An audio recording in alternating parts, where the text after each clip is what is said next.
Hello students, तो आज हम शुरू कर रहे हैं एक्सरसाइज 1.6। ठीक है, तो एक्सरसाइज 1.6 शुरू करने से पहले हम कुछ फॉर्मूला लिखवा देते हैं। ठीक है, जिसका यूज पड़ेगा इस एक्सरसाइज में। ठीक है, एक्सरसाइज 1.6। ठीक है, अब देखो फॉर्मूला लिखवा देते हैं। कुछ फॉर्मूला नोट कर लेना, ये तुम लोगों को जरूरत पड़ेगा।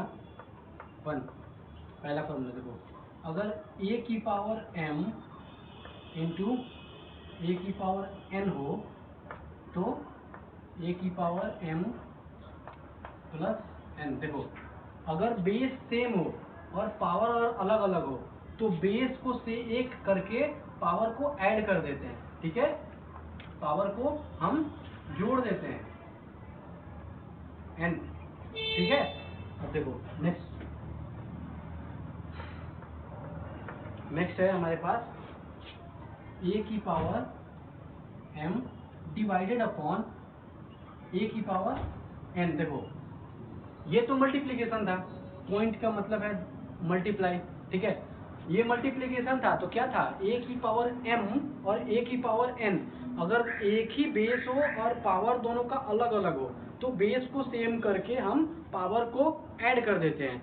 लेकिन इसमें अलग है, देखो बेस तो सेम है, a की पावर m और a की पावर n है, दोनों में बेस सेम है लेकिन पावर अलग अलग है। और क्या है, यहाँ पहले में मल्टीप्लिकेशन था, यहाँ पे डिवीजन है इस वाले में। ठीक है, तो इस वाले में डिवीजन है तो क्या होगा इसके लिए, देखो इसके लिए होगा बेस तो सेम रह जाएगा लेकिन डिवीजन की वजह से m में से m की पावर m माइनस n। देखो जो नीचे होगा उसको माइनस कर देंगे। आ गया समझ में, ऊपर वाले को में से नीचे वाले को माइनस कर देंगे। आ गया समझ में। देखो तीसरा देखते हैं, तीसरा क्या है, a की पावर m एंड b की पावर m। देखो यहाँ क्या था, a बेस सेम था, पावर अलग अलग था तो ऐड कर दिया। यहाँ देखो क्या है, बेस अलग अलग है, पावर सेम है, तो इसके लिए क्या करेंगे, पावर को सेम रहने देंगे लेकिन बेस को a इंटू बी, बेस को मल्टीप्लाई कर देंगे। ठीक है, यहाँ क्या हो रहा है, देखो बेस को मल्टीप्लाई कर देंगे, बेस अलग अलग है लेकिन पावर सेम है तो पावर को सेम रख के बेस को मल्टीप्लाई कर देंगे। अब देखो एक और फॉर्मूला है, बस ज़्यादा नहीं है। देखो a की पावर m और पूरे की पावर n आया समझ में। देखो a की पावर तो n है, ब्रैकेट में अगर कुछ है, मान लो 5 की पावर 2 है, 5 का स्क्वायर है और पूरे का क्यूब है, इस टाइप का, तो यही है। देखो a की पावर m और उसका पावर n पूरे का, तो इसके लिए क्या हो जाता है, a की power m into n, m और n को मल्टीप्लाई कर देते हैं। ठीक है, आ गया समझ में। चलो अब एक्सरसाइज पे आते हैं।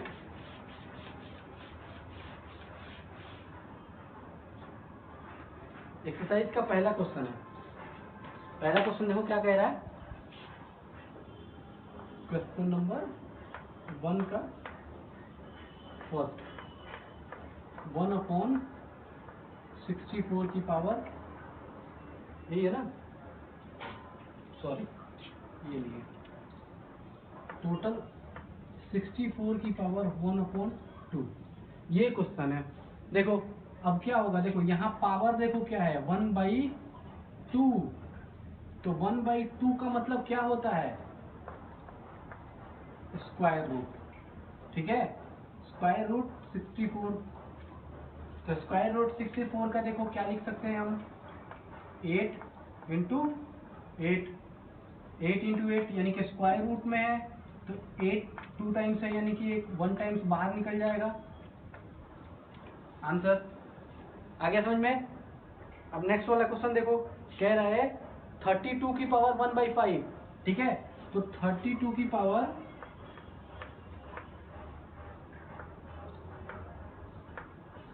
1/5, इसको हम कैसे लिख सकते हैं, देखो यहाँ था, पहले वाले पे था 1/2 यानी कि स्क्वायर रूट हम कर सकते थे, ठीक है, लेकिन यहाँ पे है 1/5, इसका तो स्क्वायर रूट होगा नहीं, तो इसका क्या होगा, 5th रूट होगा। देखो ये एक होता है स्क्वायर रूट, क्यूब रूट, ये 5th root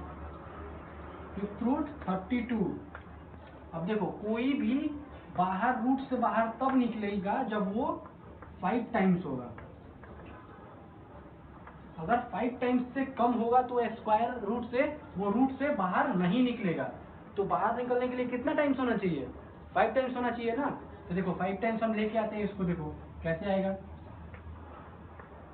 5th root of 2 into 2 into 2 into 2 into 2 कितने टाइम्स है, देखो 1 2 3 4 5 टाइम्स है। अब इसको मल्टीप्लाई करके देख लो 32 आता है कि नहीं, 2 2 जा 4, 4 2 जा 8, 8 2 जा 16, 16 2 जा 32 आ रहा है। तो ये सही है। देखो अब 5 टाइम्स 2 है, मीन्स 1 2 बाहर निकल जाएगा, ये हो जाएगा आंसर हमारा। अब देखो नेक्स्ट क्वेश्चन कह रहा है कि 125 की पावर 1/3, इसको रब कर दें।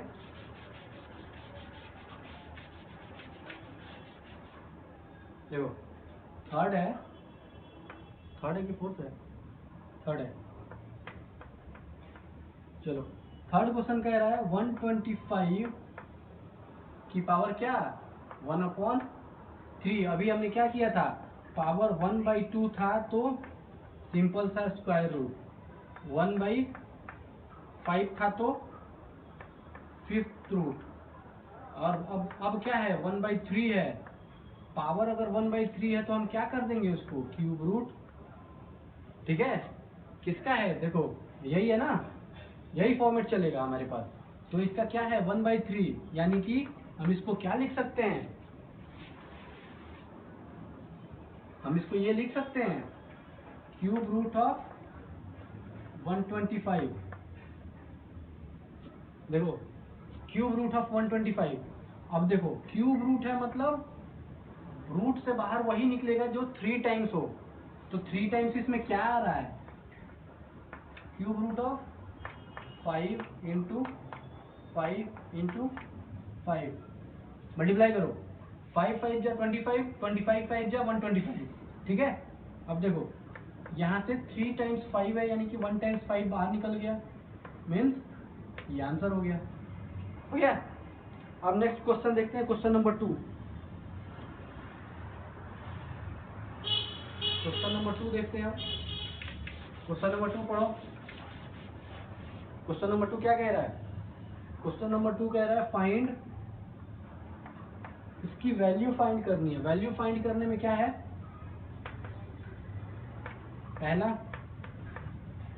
पहला क्या है, 9 की पावर 3/2, ये है। हम इसको क्या लिख सकते हैं, देखो पावर ऊपर, इसके पहले क्या था 1/3 1/2 1/5 था, तो हमने इसके लिए क्यूब रूट कर दिया, इसके लिए रूट कर दिया स्क्वायर रूट, इसके लिए 5th रूट कर दिया। लेकिन इसमें ऊपर क्या है 3 है, तो ऊपर 3 है तो क्यूब रूट तो आएगा नहीं, आएगा कैसे, सोचो।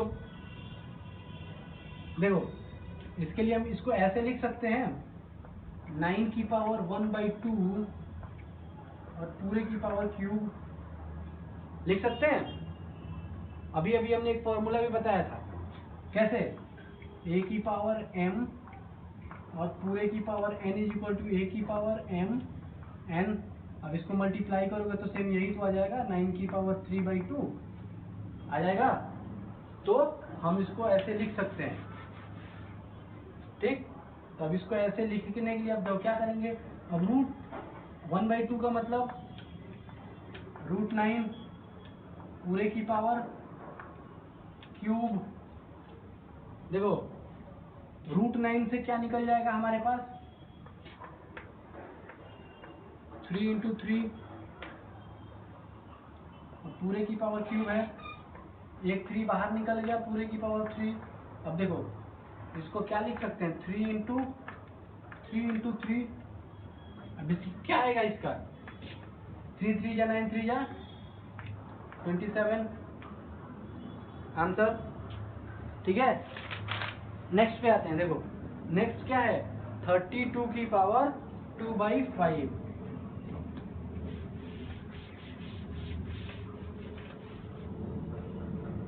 सेम क्वेश्चन है, 32 की पावर 2/5 है। ठीक, तो इसको हम ऐसे लिख सकते हैं, 32 की पावर 1/5 की पावर पूरे का 2, तो क्या हो जाएगा इसका, 5th रूट ऑफ 32 और पूरे की पावर 2 हो गया। अब देखो इसको हम ऐसे भी लिख सकते हैं, 5th root of 2 into 2 into 2 into 2 into 2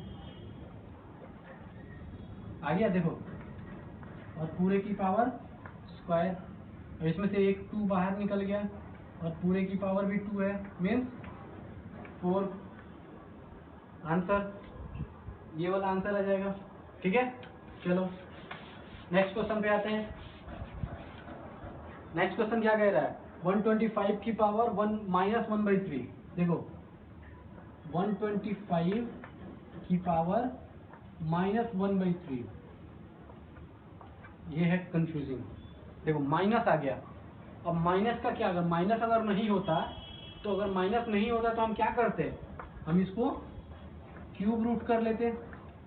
ठीक, लेकिन माइनस है, माइनस के साथ क्यूब रूट नहीं आएगा, तो क्यूब रूट आएगा कैसे, देखो सिंपल सा है।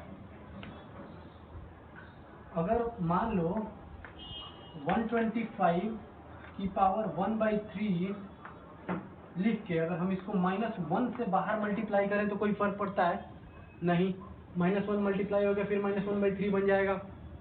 ठीक है, तो -1 से बाहर मल्टीप्लाई कर दिए। अब देखो इसका क्या होगा, क्यूब रूट ऑफ 125 पूरे की पावर -1। ठीक है, अब देखो 125 क्यूब रूट 5 इंटू 5 आ गया, और पूरे की पावर क्या है -1, तो 5 तो बाहर निकल जाएगा, एक 5 बाहर निकलेगा, और एक 5 जब बाहर निकलेगा तो उसके ऊपर क्या है हमारे पास पावर -1। या तो ये आंसर लिख दो, नहीं अगर ये नहीं लिखना है तो इसका मतलब होता है 1/5, ये आंसर। दोनों में से कोई भी आंसर लिख दो, एक ये या फिर ये, दोनों ही आंसर सही होगा। ठीक है, वो डिपेंड करता है कि जो क्वेश्चन पेपर जो चेक करता है वो क्वेश्चन पेपर के लिए क्या आंसर वो सुटेबल मानेगा। वो देखो आंसर दोनों ही सही है, लेकिन मोस्ट प्रोबेबली आंसर कभी भी बुक्स वगैरह में भी यही देता है। क्यों, क्योंकि उतने आगे तक ये वाला भी प्रोसेस जो होता है, जो 1/5 आएगा वो हम 10th क्लास में पढ़ेंगे। ठीक है, जब 10th क्लास में आते हैं तो ये वाले फॉर्म पे हम कन्वर्ट करते हैं। अभी तो ये भी चल सकता है और ये भी चल सकता है। ठीक है, चलो नेक्स्ट क्वेश्चन पे आते हैं। नेक्स्ट क्वेश्चन क्या कह रहा है हमारे पास, देखो क्वेश्चन नंबर 3 सिंप्लीफाई करने को कह रहा है।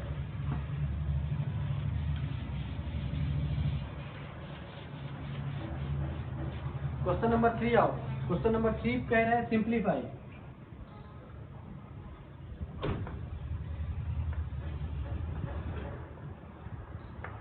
सिंप्लीफाई, अब यहाँ जो फॉर्मूला हमने लिखवाया था उसकी जरूरत पड़ेगी। यहाँ पे देखो 2 की पावर 2/3 इंटू 2 की पावर 1/5, 2 की पावर 1/5, पहला क्वेश्चन ये है। देखो बेस दोनों का सेम है, अलग अलग ये है, तो हम इसका फॉर्मूला क्या लगा सकते हैं, कभी भी ना फॉर्मूला पहले लिखा करो। फॉर्मूला पहले लिखने से क्या होता है ना कि एक इम्प्रेशन बन जाता है टीचर पे कि तुम क्या प्रेजेंट करने वाले हो। ठीक है, अगर तुम्हारा आंसर बीच में कहीं थोड़ा सा मिस्टेक भी होता है ना, अगर फॉर्मूला तुम लिख दिए हो, 2-3 स्टेप भी सही किए हो थोड़ा, तो आंसर मिल जाता है उस पर। क्यों, उस पर नंबर्स मिल जाते हैं। क्यों, क्योंकि तुमने ये पूरा प्रॉफिट पूरा किया था इनमें, क्या फॉर्मूला उसको दिखाया था, स्टेप्स तुम्हारे सही है, लिखने में मिस्टेक हो जाता है, हर किसी से लिखने में मिस्टेक होता है। ठीक है, तो उसके पूरे नंबर मिल जाते हैं। तो इसके फॉर्मूले इसके क्या है, a की पावर m इंटू ए की पावर एन, ए की power m n, n m plus n, ये था ना एम प्लस एन। अब देखो ए की पावर 2 की पावर 2/3 प्लस 1/5।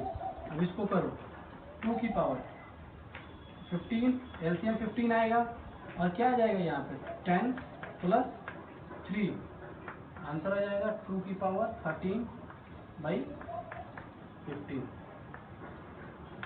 ये हो जाएगा आंसर हमारा। ठीक है, तो कोशिश करना है कभी भी कोई भी क्वेश्चन सॉल्व करने से पहले हमारा फॉर्मूला पहले लिखो, उसके बाद सॉल्यूशन स्टार्ट करो तुम। ठीक है, नेक्स्ट क्वेश्चन पे आते हैं। नेक्स्ट क्वेश्चन क्या कह रहा है? सेकंड नंबर है 3 की पावर 1/3 और 2 की पावर 7। क्या फॉर्मूला था हमारे पास? ए की पावर m पूरे की power n is equal to a की पावर m n, मल्टीप्लाई हो गया था। ये वाला फॉर्मूला था हमारे पास। थर्ड फॉर्मूला ये भी वाला था ना। देखो इसके लिए हम क्या करते हैं, अब इसको डायरेक्ट कर लो 3 की पावर 7/3, ये हो जाएगा आंसर, हो जाएगा। देखो सिर्फ इस वाले जितने भी क्वेश्चन थे ना, उसमें क्या करना है हमको, सिर्फ फॉर्मूला लगाना है, उसका कैलकुलेट कर देना है। ठीक है, बाकी कुछ भी माथापच्ची नहीं करना है, सिर्फ फॉर्मूला लगाओ और इसका आंसर कैलकुलेट कर दो बस। देखो नेक्स्ट क्वेश्चन पे आते हैं। नेक्स्ट क्वेश्चन क्या कह रहा है? थर्ड कह रहा है 11 की पावर 1/2 डिवाइडेड अपॉन 11 की पावर 1/4, 11 की पावर 1/4, ये वाला है। देखो हमने फॉर्मूला क्या लिखवाया था, ए की पावर m, ए की पावर n, तो ए की पावर m माइनस n। देखो सेम है, कोई फर्क है इसमें? नहीं ना। फॉर्मूला लगाओ आंसर पाओ। इस वाले एक्सरसाइज में तीसरा क्वेश्चन का यही है, सिर्फ एक ही मूल मंत्र है, फॉर्मूला लगाओ और आंसर पाओ। तो इसके लिए फॉर्मूला तुम लोगों को याद होना पड़ेगा। ठीक है, जो हमने 4 फॉर्मूले लिखवाए हैं उसको याद कर लो किसी भी तरह, क्योंकि इस फॉर्मूले का यूज हमको आगे भी हो सकता है। ठीक है, तो इसके लिए क्या करना है, देखो 11 की पावर 1/2 माइनस 1/4, तो एलसीएम निकालो, 2 4 का एलसीएम 4, क्या हो जाएगा ये 2 माइनस 1, 11 की पावर 1/4, आंसर आ गया। देखो सेम यही है, फॉर्मूला लगाओ आंसर पाओ। ठीक है, नेक्स्ट पे आते हैं। देखो नेक्स्ट वाला क्वेश्चन क्या कह रहा है, 7 की पावर 1/2, 8 की पावर 1/2। देखो 7 की पावर 1/2 और मल्टीप्लाई बाई 8 की पावर 1/2। देखो अभी मूल मंत्र बताया है, फॉर्मूला लगाओ और आंसर पाओ। ए की पावर m और b की पावर m, क्या था a इंटू बी की पावर m। देखो फॉर्मूला लगाओ और आंसर पाओ। क्या है a एंड b, इसको a ले लो, इसको b ले लो, दोनों ये ऊपर वाला सेम है। तो क्या करना है, 7 इंटू 8 की पावर 1/2, क्या है 56 की पावर 1/2, आंसर हो गया। तो एक ही मूल मंत्र है इसका, फॉर्मूला लगाओ और आंसर पाओ। ठीक है, तो फॉर्मूला आप लोगों को रटना पड़ेगा। रटना क्या है, इजी सा फॉर्मूला है, एकदम याद कर लो अच्छे से, 2 से 3 बार पढ़ोगे तुम लोग को याद हो जाएगा। ठीक है, तो ये हो गया एक्सरसाइज खत्म। तो नेक्स्ट एक्सरसाइज के लिए मिलते हैं नेक्स्ट वीडियो में, तब तक के लिए बाय, थैंक यू।